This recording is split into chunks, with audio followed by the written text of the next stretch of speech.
अस्सलामुअलैकुम स्टूडेंट्स, हमारा टॉपिक है लर्निंग आउटकम्स। हम स्टार्ट करने वाले हैं सीरियल नंबर 8। यूनिट नेम है पेरीमीटर एंड एरिया। बिस्मिल्लाहिर्रहमानिर्रहीम। पैरामीटर और एरिया के बारे में हमने ग्रेड 4 में थोड़ा बहुत सीखा था। नाउ हम पैरामीटर एंड एरिया, ठीक है, हमने ग्रेड 4 में यानी क्लास 4 में जो पिछली क्लास है उसमें हमने ज्योमेट्री के चैप्टर में इस कॉन्सेप्ट को देखा था। पैरामीटर बेसिकली क्या होता है, कोई भी क्लोज जगह या कोई भी क्लोज शेप, ठीक है, उसके अराउंड जो बाउंड्री है उसकी टोटल बाउंड्री जो है वो पैरामीटर होता है। ठीक है, अगर वो कर्व्ड शेप है या वो एजेस में शेप है, क्लोज शेप है, ठीक है, तो उसकी जो टोटल बाउंड्री है उसकी जितनी भी साइड्स हैं उनको अगर हम ऐड करें तो वो उसका पैरामीटर होता है। और एरिया का मतलब है कि कोई भी जो जगह है उसने जितनी, कोई भी 2D अगर शेप में एरिया हम देखते हैं, ठीक है, 2 डायमेंशनल शेप जैसे स्क्वायर, रेक्टेंगल, सर्कल वगैरह, इस तरह से ये शेप जो है 2 डायमेंशनल होते हैं। उसमें जो एरिया देखते हैं कि उस शेप ने कितनी जगह घेरी हुई है, यानी कि उसकी बाउंड्री के साथ साथ उसके अंदर वाला पार्ट्स भी उसके एरिया में आ जाता है। तो ये था पैरामीटर एंड एरिया। अब हम आते हैं इसके लर्निंग आउटकम्स की तरफ, यानी कि अब ग्रेड 5 में इस चैप्टर को करने के बाद हम किस काबिल हो जाएंगे, यानी हमें क्या क्या आ जाएगा या हम क्या क्या कर सकेंगे। Differentiate between parameter and area of a square and a rectangular region. ठीक है, कोई अगर रेक्टेंगुलर रीजन या स्क्वायर रीजन है, ऐसी जगह जिसकी सब साइड्स इक्वल हैं या ऐसी जगह जिसकी अपोजिट साइड्स इक्वल हैं और वो आपस में 90 डिग्री का एंगल बना रही है। ठीक है, स्क्वायर रीजन की एग्जांपल हो सकती है स्विमिंग पूल होता है अमूमन जो यूजुअली स्क्वायर शेप में बना होता है, और जो हमारे घरों में अक्सर रूम्स जो होते हैं वो रेक्टेंगल शेप में बने होते हैं, तो वो रेक्टेंगुलर रीजन आ जाता है।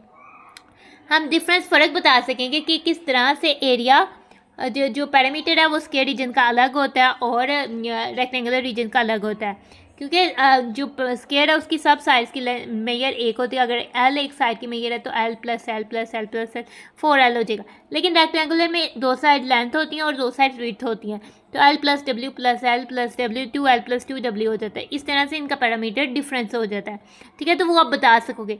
इस तरह से एरिया में भी आप बता सकोगे कि कितना डिफरेंस होगा। ठीक है, वो आगे जाके हम एरिया को अच्छे से स्टडी कर लेंगे।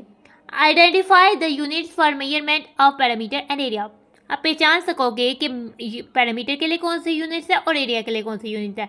यानी कि अगर पैरामीटर के लिए मीटर है तो एरिया के लिए मीटर स्क्वायर मीटर होगा, मीटर के ऊपर छोटा सा 2 आ जाएगा। ठीक है, हमेशा एरिया के यूनिट में जो भी यूनिट है, सेंटीमीटर है यहाँ पर मीटर है, ऊपर छोटा सा 2 आ जाएगा, सेंटीमीटर स्क्वायर या मीटर स्क्वायर। ठीक है, तो ये आप भी पहचान सकोगे और आप जब सॉल्व करोगे अपने क्वेश्चंस को तो आप सही यूनिट का इस्तेमाल करोगे। ठीक है, find and apply the formulas to find parameter and area of square and rectangular region. ठीक है, आप फार्मूलाज को फाइंड भी कर सकते हो, आपको याद भी हो जाएंगे, और आप फिर स्क्वायर और रेक्टेंगुलर रीजन के पैरामीटर को फाइंड करने और एरिया को फाइंड करने के लिए आप उनके फार्मूलाज का यूज़ करोगे। Solve real life situations involving parameter and area of a square and rectangular reason. अगर स्क्वायर या रेक्टेंगुलर रीजन है, कोई जगह है, तो आप उससे रिलेटेड रियल लाइफ सिचुएशंस को भी सॉल्व कर सकते हो। अब आ जाते हैं हम इस पिक्चर की तरफ। ठीक है, हम पिक्चर पे आते हैं। पिक्चर में हमें एक पार्क नज़र आ रहा है।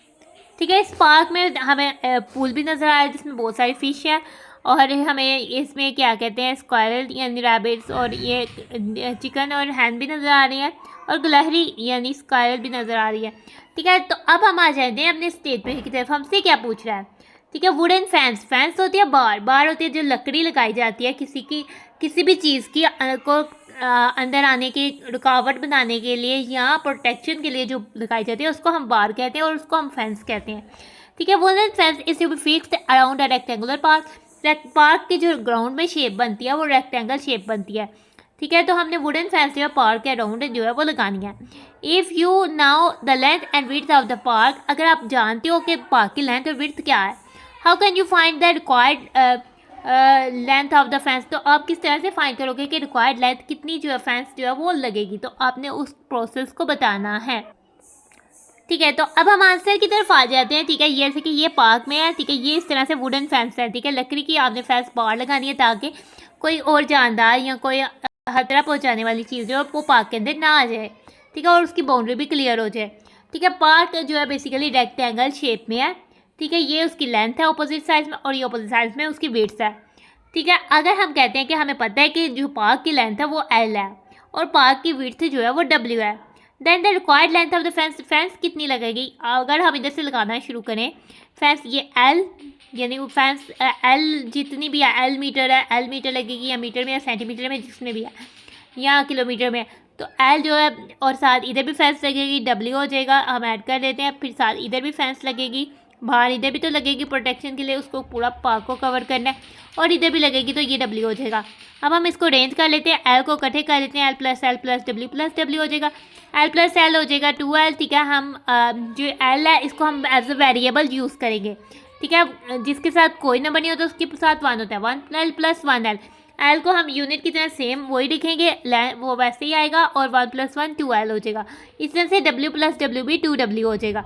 अब हम देखते हैं कि अब 2L और 2W दोनों में 2 कॉमन है, यानी कि 2L से भी मल्टीप्लाई हो रहा है, 2W से भी मल्टीप्लाई हो रहा है। तो हम 2 को ऐसे भी लिख सकते हैं, हम 2 को लिखें और ब्रैकेट लगा के L प्लस W लिखें, क्योंकि अगर हम इसको रिवर्स से सॉल्व करें तो ये 2L से मल्टीप्लाई होकर 2L हो जाएगा, प्लस 2W से मल्टीप्लाई होकर 2W हो जाएगा। इसलिए हम 2 कॉमन भी ले सकते हैं। ठीक है, अगर कोई भी दो नंबर, दो या दो से ज़्यादा नंबर सेम नंबर के मल्टीपल हो तो वो उस नंबर को हम कॉमन निकाल सकते हैं और उसको बाकी नंबर्स को हम ब्रैकेट में लिख सकते हैं कि वो कितने टाइम है। तो इस तरह से हम फाइंड आउट कर लेंगे कि हमें कितनी फेंस जो है पार्क के अराउंड जो है वो लगानी है। तो हमारा टॉपिक हो जाता है ख़त्म, इसलिए अब हम अपनी वीडियो को कर रहे हैं and. Thanks for watching and stay blessed. अल्लाह हाफिज़।